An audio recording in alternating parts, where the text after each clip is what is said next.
Hey there, welcome back to Creepy Encounters. In today's video, child blindfolded and abandoned at the park. In danger on my friend's 21st birthday. The day I was almost abducted. Goodwill stalker. This happened when my grandmother was in her mid-30s. We had a house close to a park. The second floor had a large balcony overlooking the park. It was in a quiet, older part of town. Kind of place where you knew your neighbor. My grandmother was on the balcony sitting in the sun when she saw something she would never forget. There were two women and a child approaching a bench near the park. One of them had the child by the hand, and the child was blindfolded. And the other woman was looking around and checking the surroundings. They both appeared to be in their 30s also. One of the women knelt and appeared to be saying something to the child. The child just stood there blindfolded as the women walked away. My grandmother waited for a few minutes as she continued watching the child. She waited a few more minutes and then rushed to the park. It was a young boy, 4 years old. My grandmother was a very loving woman and she had 3 children of her own, so she immediately became very protective of the child. The kid couldn't speak. She waited there at the park with him for about an hour and no one came back. She wanted to take care of him, but she also thought, what if it was someone's child and the child got kidnapped or lost and they were looking for him? She ended up contacting the authorities. She never found out what came of the child. It is also unknown who the 2 women were that abandoned the boy at the park. Hi everyone. This is my first post to this page, but this story is so insane so I figured I'd share. My best friend turned 21 back in August. She's very outdoorsy and loves mountain towns, so she arranged for us to stay at an Airbnb in a neighboring mountainous area. I am much more of a city person, but it was her special birthday, so we all, my 3 best friends and I, packed our things for one night in a house all to ourselves.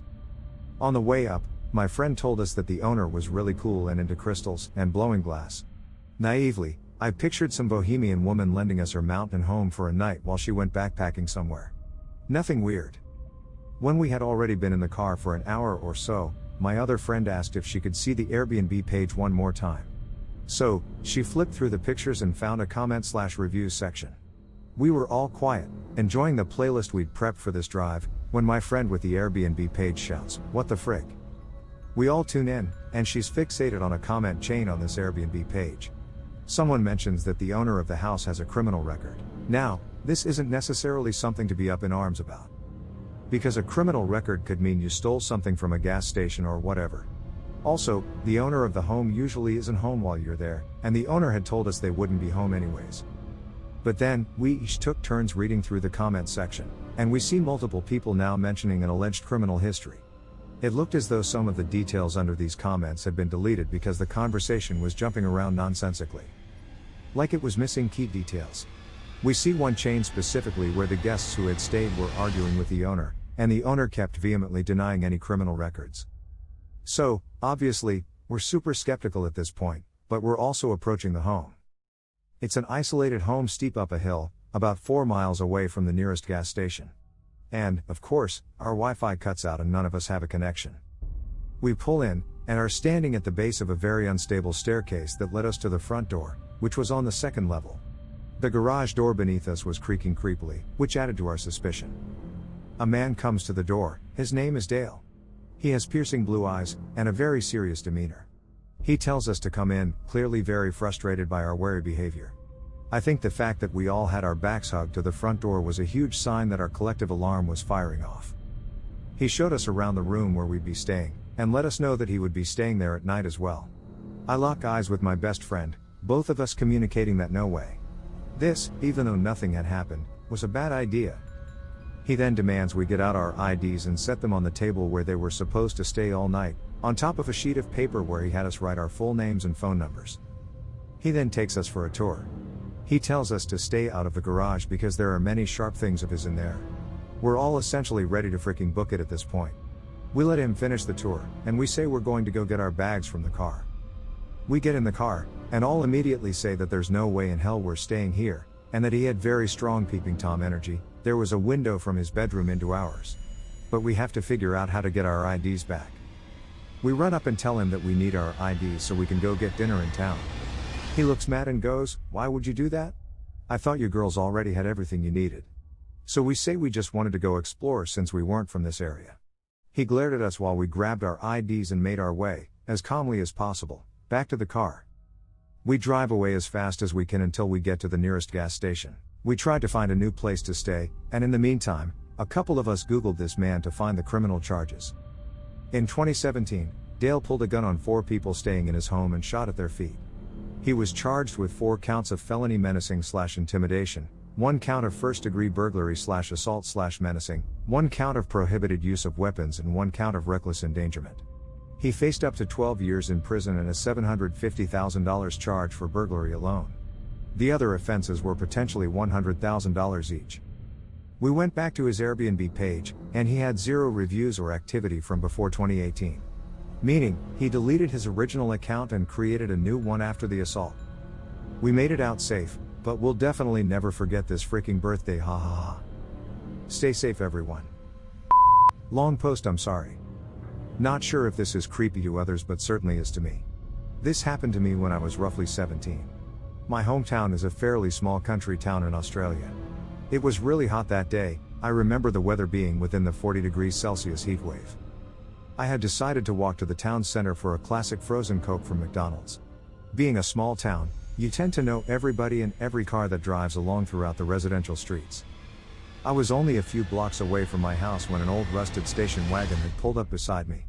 There was a man sitting in the driver's seat and looked like he was in his mid to late 30s. He wound his window down. I was still walking past trying to not pay attention as he was staring straight towards me. "Hey, sorry to bother you, could you please give me directions to a certain road?" At this point I gave the man directions and was in relief in thinking that nothing bad happened. I had started walking away when I heard him yell out from the car again. This time telling me I'm pretty and asking to hang out. I told him to frick off and kept walking but paying attention to the car. I had walked a few houses down when he reversed his car to my side. "You should get in the car." He said this with a stern tone that makes me cringe to this day. At this point I turned around and started walking back towards my house as it was way closer and seemed like a safer option given that my family was home. I shouted at him to go away and leave me alone, but this made him angry. His voice got angrier and louder and he shouted at me to get in the car. He hopped out of his car and started walking towards me laughing. I never knew I could run so fast home in my life.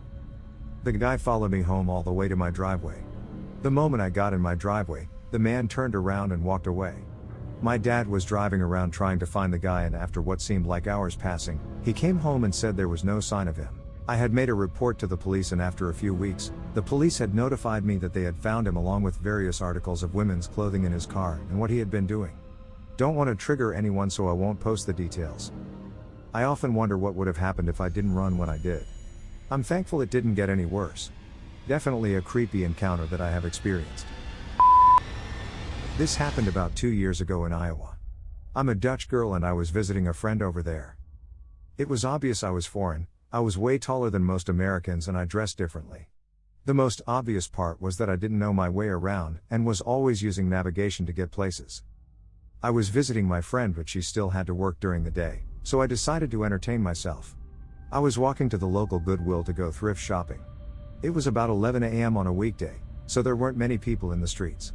I was kind of struggling to find the building. My eyes were glued to Google Maps when this dude parks his car right next to where I'm standing. This was kind of strange since all the parking spots in the entire street were empty. But I didn't notice as my eyes were glued to Google Maps.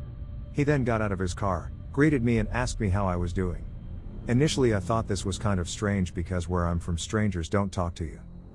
Then I remembered I was in the USA and this was probably fine. I responded that I was doing fine. He asked me if I was a local. Once again, I initially thought it was weird but shrugged it off due to cultural differences. I said I wasn't local. He then proceeded to tell me I looked exotic.